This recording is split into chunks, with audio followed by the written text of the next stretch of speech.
wave of revolution crashed over the Middle East this spring.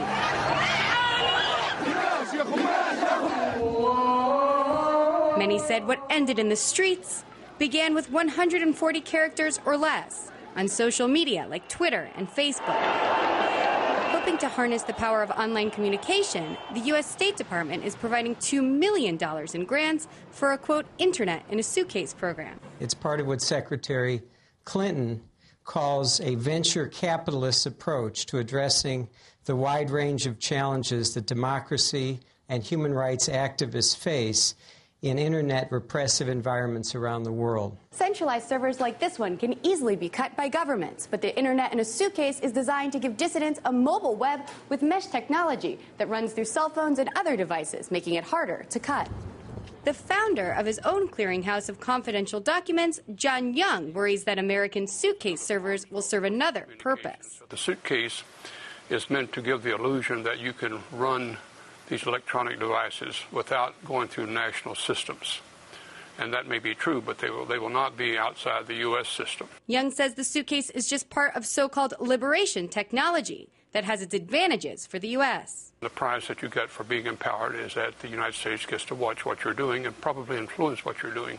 And it isn't just governments. According to the Hackers Collective Anonymous, which released 70,000 classified emails from defense contractor H.B. Gary Federal about the Romus Coin program. Romus Coin is a surveillance project. You have Apple participating. You have Google participating, both through single, national intelligence agencies. Brown says Romus Coin is partly designed to manipulate social media. One of the really more bizarre and dangerous capabilities that have come to light recently through the H.B. Gary emails.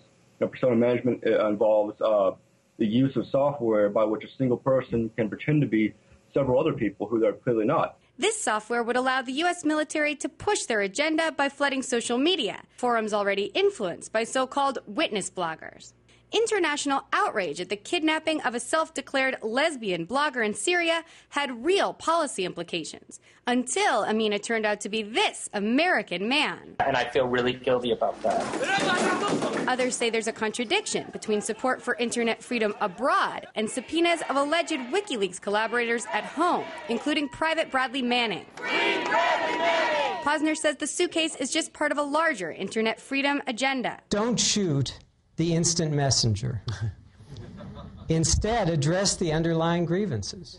But these platforms appear less welcome when activists take to the streets at home. Demanding the release of surveillance video that's in San Francisco, police cut cell phone services on the metro during protests. It does leave the local San Francisco city government open to charges of hypocrisy. I mean, you can imagine the Egyptian government saying, well, now look, the United States does it too. And following riots in London, there is talk of shutting down social media. We are working with the police, the intelligence services and industry to look at whether it would be right to stop people communicating via these websites and services when we know they are plotting violence, disorder and criminality.